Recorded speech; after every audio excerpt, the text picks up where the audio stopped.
আজকে আপনাদের জন্য একটা ভিডিও নিয়ে আসছি। আপনারা কেউ জানা থাকলে আমাকে একটা টিপস শেয়ার করবেন। আমার মরিচের গুঁড়া, হলুদের গুঁড়া, ধনিয়ার গুঁড়া সবগুলোতে পোকা এসে যায়, কেরি পোকা, আরও অন্যরকম পোকা আসে। এগুলো আমি রোদে শুকাইয়ে নিজের হাতে শুকাই ধুয়ে তারপরে এগুলো আমি মেশিন থেকে চুরাই আনি। তারপরেও আমার এগুলাতে পোকা এসে যায় কেন, একটু আপনারা কমেন্টসে জানাবেন কি দিলে পোকা আসবে না।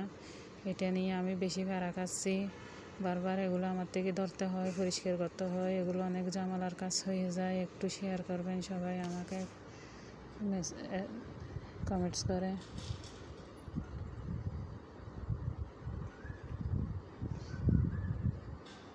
ভিডিওটা ভালো লাগলে একটু শেয়ার করে দিবেন, আমাকে একটু পরামর্শ দিবেন।